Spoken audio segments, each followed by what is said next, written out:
우리 아버지는 막노동을 하십니다. 사람들이 흔히 말하는 노가다판이라는 곳에서 평생 동안 일을 하셨습니다. 할아버지가 일찍 돌아가셨기에 할머니와 장남이었던 아버지가 가족들을 먹여 살렸다고 합니다. 아버지는 국민학교라고 불리던 그 시절 중학교도 겨우 졸업했다고 했으니까요. 그것도 학교에 결석하는 날이 많아서 어렵게 졸업을 했고 그때부터 바로 일을 시작했다고 합니다. 그런 아버지는 신문 배달부터 시작해서 안 해본 일이 없다고 할 정도로 닥치는 대로 일을 했다고 하는데요. 20살이 될 무렵 아버지 친구가 건설 공장 현장 쪽에 벌이가 더 괜찮다는 말을 하며 같이 가자고 했답니다. 그리고 아버지는 그때부터 막노동꾼이 되셨습니다. 이른 새벽부터 밤 늦은 시간까지 하루 종일 일만 하셨다는 아버지는 가족들을 위해 힘든 줄도 모르고 그렇게 열심히 사셨습니다. 그날도 아버지는 이른 새벽부터 일을 하러 나갈 준비를 하느라 바쁘셨는데 부스럭거리는 소리에 잠이 깬 제가 아직은 졸린 눈으로 아버지를 바라보다가는 아빠, 오늘은 왜 이렇게 일찍 나가? 라며 아버지에게 물었어요. 그러는 너는 왜 이렇게 일찍 일어났어? 얼른 더 자. 그래 학교 가서 열심히 공부하지. 라며 아버지가 제 머리를 쓰다듬어 주셨는데 아버지의 눈에는 항상 사랑이 가득했어요. 아빠, 이렇게 일찍 나가면 안 힘들어? 어제도 늦게 들어왔잖아. 힘들긴 뭐가 힘들어. 우리 다현이랑 승과 공부를 잘해서 하나도 안 힘들어. 아빠는 잠 안 자고 밥 안 먹어도 하나도 안 힘들어.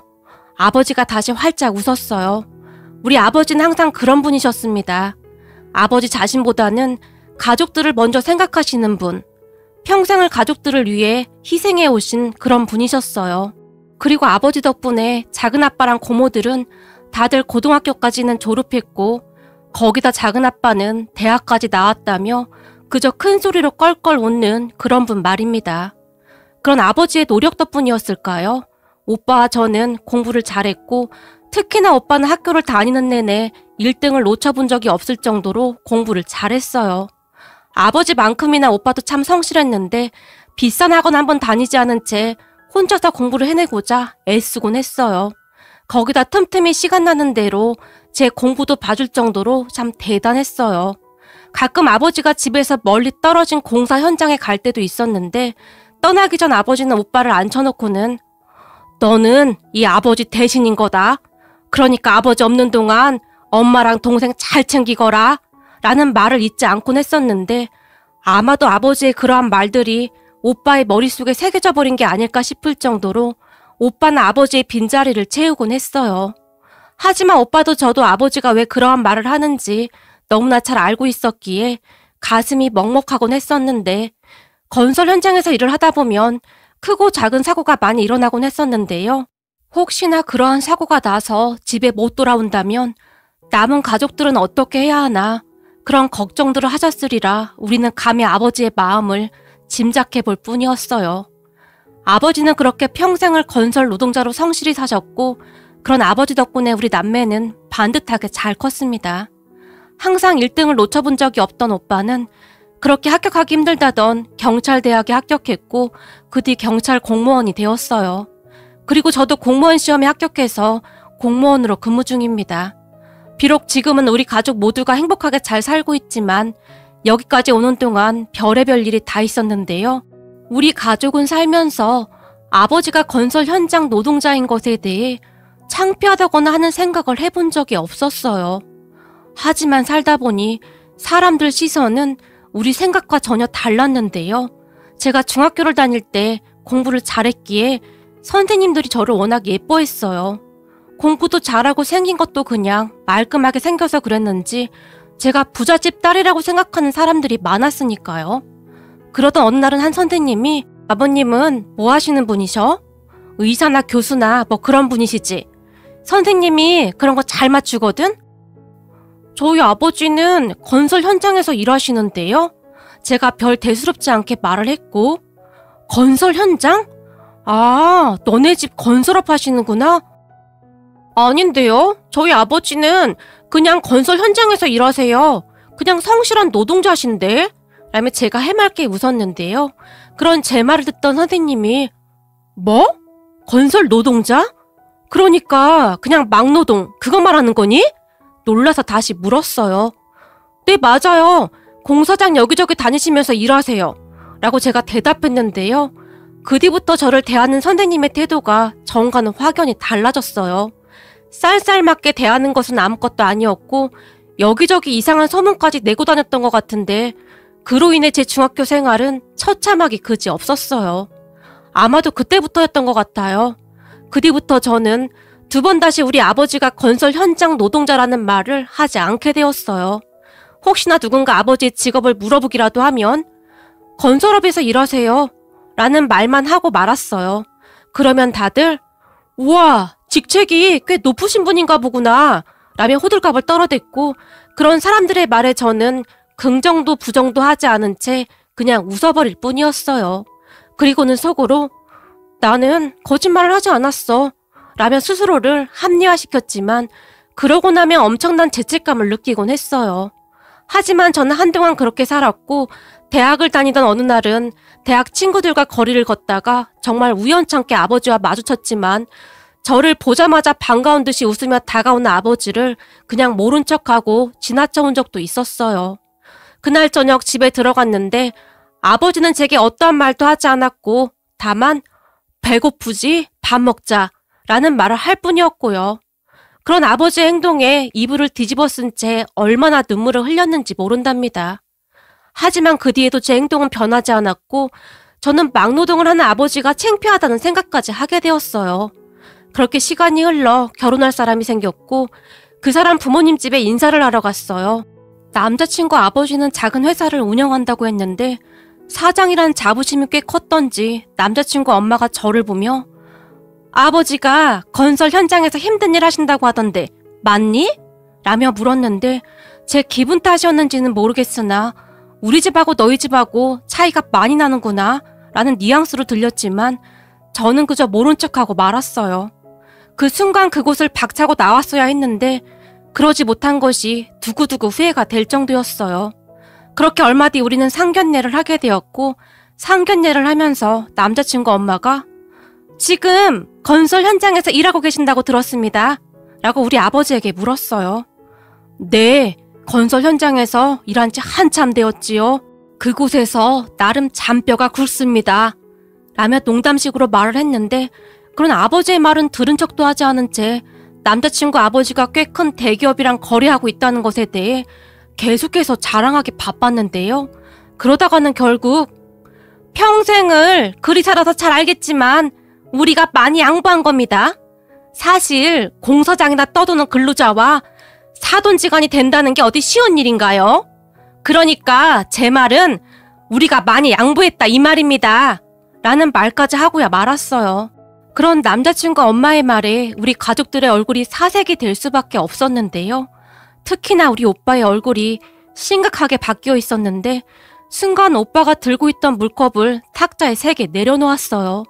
그 소리가 어찌나 컸던지 룸 안에 있던 양쪽 가족들 모두가 놀라서 오빠를 바라봤고 그러게요. 그쪽 집안과 우리 집안이 사돈이 되긴 힘들겠네요. 아무리 봐도 우리 집안과 수준이 맞지가 않네요. 라며 오빠가 옆에 있던 냅킨으로 조용히 입가를 닦았어요. 뭐라고? 당신 지금 뭐라고 했어?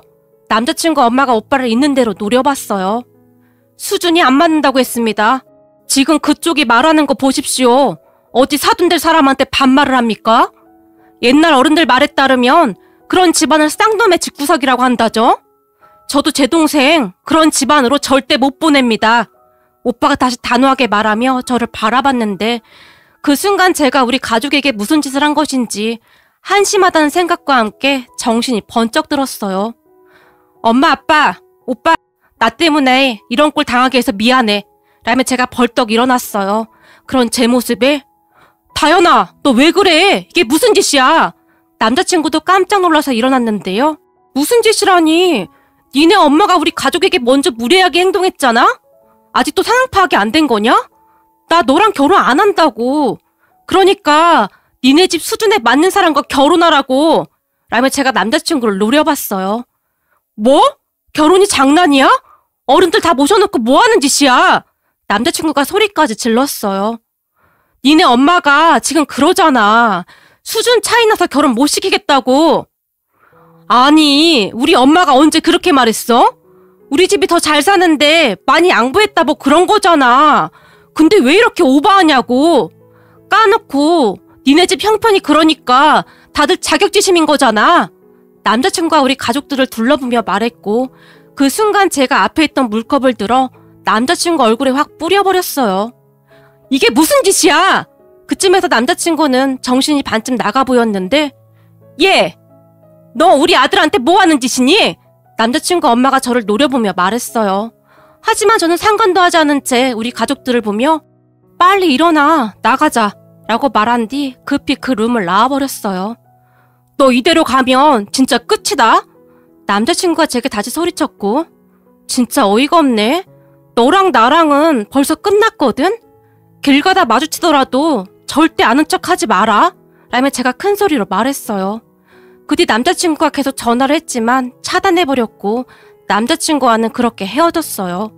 그때 그 순간이 제 인생에서 가장 치욕스러운 순간이 아니었을까 싶네요. 우리 아버지에게 너무나 큰 상처를 드린 것 같아서 감히 아버지 얼굴을 똑바로 바라볼 수조차 없었어요. 하지만 그 순간마저도 아버지는 제게 미안하다. 괜히 나 때문에 우리 딸이 이렇게 됐구나 라며 사과를 했어요. 아빠, 내 눈 똑바로 봐. 난 아빠가 세상에서 제일 자랑스러워. 그러니까 그런 말 하지 마. 저런 인간들과 가족이 되지 않은 게 얼마나 다행이야. 난 그 누구라도 아빠에게 함부로하는 사람과는 절대 결혼 안 해. 내가 세상에서 제일 존경하는 사람은 아빠야. 그러니까 그런 말 하지도 마. 제가 아빠에게 또박또박 말을 했는데 제 말을 듣던 아빠의 눈에 눈물이 가득 맺혀 있었어요. 그런 아버지를 보며 도대체 제가 무슨 짓을 한 것인지 가슴이 미어져 내렸어요. 그 뒤부터 저는 어디를 가든 우리 아버지의 직업을 숨기지 않았어요.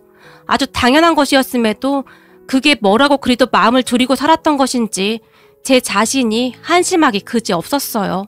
그렇게 2년쯤이 지난 어느 날 저와 같은 사무실에서 일하던 직원이 제게 관심이 있다고 다가왔지만 그런 직원의 고백을 제가 단번에 거절했어요. 하지만 그 직원은 포기하지 않았고 조금씩 제게 다가왔는데요. 시간이 지나면 지날수록 괜찮은 사람 같아 보였어요. 거기다 제가 그 사람에게 마음을 열었던 이유가 따로 있었는데요. 둘이 사귀기 시작하면서 각자의 집안 이야기를 하게 되었는데 근데 다현 씨 아버님은 무슨 일 하세요? 라며 그 사람이 제게 물었어요. 우리 아빠는 건설 현장에서 노동자로 일하세요. 건설 현장이요? 진짜요? 우리 아버지도 건설 현장에서 오랫동안 일하셨는데 갑자기 건강이 안 좋아지셔서 그 일 그만두시고 지금은 식당을 운영하세요. 우리 아버지 어렸을 때 할머니, 할아버지가 일찍 돌아가셔서 친척집 전전하시다가 못 견디고 혼자 나오셨다는데 그 뒤부터 안 해보신 일이 없다고 하셨어요. 그런 우리 아버지는 중학교 졸업이신데 열심히 일하셔서 그래도 지금은 웬만큼 살만 하세요. 우리 아버지 진짜 대단하시죠? 그리고 그런 힘든 상황에 우리를 이만큼 키워내셨는데 저는 세상에서 우리 아버지를 제일 존경해요. 우리 아버지 정말 너무 멋지죠? 라며 활짝 웃었는데요. 그 사람의 얼굴에서는 감히 그 누구도 범접할 수 없는 빛이 나고 있었어요. 아마도 그 모습에 저도 모르게 그 사람에게 마음을 빼앗긴 것 같은데요. 아버지에 대해 자랑스럽게 그리고 당당하게 말하는 그 사람이 멋져 보였다고 해야 할까요? 거기다 서로 비슷한 환경 속에서 자라온 것에 대한 동질감 같은 것이 느껴졌고 어느 순간 저도 모르게 그 사람에게 빠져들게 되었어요. 그때 우리는 정말 가까워졌는데 대화를 하면 할수록 서로 닮은 게 정말 많았어요. 그렇게 시간이 흘러 양가 부모님께 인사까지 드렸고 상견례를 하게 되었는데 상견례를 하는 내내 양가 가족들의 웃음소리가 끊이지 않을 정도로 분위기가 좋았어요. 거기다 우리 아버지랑 시아버님 두 분의 대화가 끊이질 않을 정도였는데 두 분이서 시간 가는 줄 모르고 즐겁게 대화를 하셨어요. 그 뒤 우리는 결혼을 하게 되었고 저는 현재 아이를 낳고 출산 휴직계 중입니다. 시부모님도 뭐라 설명할 수 없을 만큼 좋은 분들이신데요. 우리 아버지는 얼마 전부터 일을 그만두셨기에 시아버님과 우리 아버지는 시간만 되면 두 분이서 만나서 수다 떨기 바쁠 지경이었어요. 그런 두 분을 보며 우리 시어머님이 아니 여자들도 아니고 무슨 남자들이 저리 또 할 말이 많을까나? 신기하지 않니? 우리가 인연은 인연인가 보다 라며 신기해하실 정도였어요. 우리 가족은 그렇게 평화로운 시간을 보내고 있었는데 얼마 전에 정말 충격적인 소식을 전해 들었답니다. 우리 오빠가 땡땡경찰서 경제범죄수사팀에 근무 중인데 어느 날 오빠에게 전화가 걸려왔어요. 혹시 말이야, 그 인간 아버지 회사 이름이 뭐라고 했지? 갑자기 오빠가 전 남친 아버지 회사 이름을 물어봤어요. 땡땡 회사일걸? 하도 끔찍해서 기억하고 싶지도 않은데 그건 왜 물어봐? 라며 제가 오빠에게 물었어요. 아니, 그냥 갑자기 궁금해서 라며 오빠가 급히 전화를 끊어버렸어요. 그리고 한참 나중에 알게 되었는데요. 세상에나 전 남친 아버지가 회사 자금을 배임 횡령했다는데 전 남친 아버지 회사와 집이 압수수색까지 당했다고 하네요. 그렇게 오빠가 그날 제게 그 회사 이름을 물어본 거였고요. 오빠가 제게 전 남친의 일을 이야기했을 때는 이미 여기저기에 다 알려졌었기에 그제서야 이야기를 해주는 듯 했어요. 그렇게 그 인간들 집안에 들어가서 압수수색을 한 모양인데요. 전 남친 엄마가 겁에 질린 채 있었다는데 어찌나 겁에 질려있던지 우리 오빠도 못 알아보더랍니다. 그런데 얼마 후에 전 남친만이 우리 오빠를 알아본 것 같다는데 눈이 휘둥그레진 채 서 있었다고 합니다. 아마도 나중에 자기들끼리 이야기를 하지 않았을까 짐작만 해볼 뿐입니다. 오빠 말로는 그 인간 아버지의 죄가 절대 가볍지 않았기에 형을 피하기 어려울 것 같다고 했는데요. 거기다 전 남친이 결혼한 지 얼마 되지도 않았다는데 아버지 회사가 그렇게 되고 이혼까지 당했다는 소리만 얼핏 들었네요. 그 말을 듣는 순간 상견 옛날 우리 가족에게 했던 짓들이 생생하게 생각나면서 결국 그렇게 벌 받는구나 라는 생각마저 들었습니다. 그리고 이런 말하기 그런데 그런 짓과 엮이지 않은 것이 얼마나 다행이었는지 가슴을 몇 번이나 쓸어내렸는지 모르겠습니다. 우리 시댁이 돈이 많거나 그런 건 아니지만 다들 좋은 분들이어서 저는 정말 행복하답니다. 돈보다는 사람 인성이 중요한 거 아니겠습니까?